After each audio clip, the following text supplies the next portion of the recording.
La ville de Montréal a toujours été réputée pour ses attraits touristiques.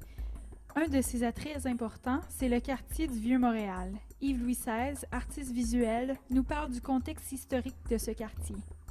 Bon, évidemment, Vieux-Montréal, ça veut dire l'endroit le plus vieux. On a tout près d'ici le musée de Pointe-à-Calière, qui est le musée d'histoire et d'archéologie de Montréal, qui a les vestiges souterrains qu'on peut visiter, sont les plus vieux de Montréal, c'est au tout début de la colonisation.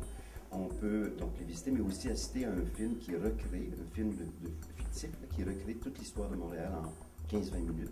C'est très dynamique, c'est didactique et dynamique. Autour de nous, ici, nous sommes dans la plus ancienne caserne de pompiers de Montréal, mais juste à côté, un édifice magnifique qui s'appelle l'édifice Ernest Cormier, qui est l'architecte. C'est la Cour d'appel du Québec maintenant qui est là.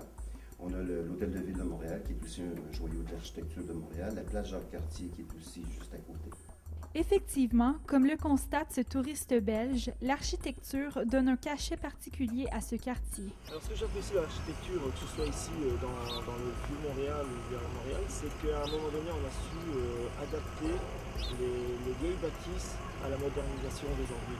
Et donc on a pu faire quelque chose de très joli tout en conservant de l'histoire et des vieilles bâtisses. On les a un peu améliorées, mais toujours en conservant vraiment l'idée de base du Vieux-Montréal. Je crois que c'est ça qui est intéressant aussi, c'est de ne pas avoir mis des architectures qui blessent un peu la vue. Voilà. Donc, je pense que c'est ça qui est très intéressant. David, un résident de la ville de Montréal, nous parle de cette fracture architecturale qui existe à Montréal. C'est que juste à côté, en fait à quelques mètres, on peut même en voir des bâtiments, des buildings, des gratte-ciels. C'est qu'il y a une modernité quand même assez frappante ici à Montréal. Et le Vieux-Port se trouve à être juste à côté, ce qui crée encore une fois une fracture, mais paradoxalement un mariage. Ce qui fait la beauté de la ville, c'est justement cette opposition d'architecture. Et c'est pour ça que j'apprécie énormément la ville de Montréal. Depuis quelques années, ce quartier est en pleine effervescence. Yves-Louis XVI nous explique que c'est en partie grâce aux nombreuses mutations au niveau du quartier. Oui, le Vieux-Montréal a en fait énormément changé depuis les 10 dernières années. Avant, il avait été délaissé parce que les bâtiments étaient vétustes, il n'y avait pas d'intérêt pour le Vieux-Montréal, étant donné qu'il y a, pour les résidents, j'entends, parce qu'il n'y a aucun service. Mais depuis, les résidents sont revenus, le quartier s'est revitalisé au grand complet. Il n'y a pour ainsi dire aucun bâtiment vacant. Et il y a même une gentrification obligée du fait du fleuve. Et l'été, évidemment, c'est un lieu de touristique incroyable, très chargé. Les gens viennent pour l'architecture, mais aussi pour les restos, pour le style de vie et la proximité au fleuve. C'est presque le seul endroit à Montréal où les gens peuvent aller près du fleuve. Les autres endroits ont été utilisés pour l'industrie, pour la voie ferroviaire. Donc, l'accès ici au fleuve est exceptionnel. On peut voir l'Habitat 67. On a des gros bateaux qui viennent ici. Alors, ça donne une vitalité nouvelle. Un endroit que j'affectionne particulièrement.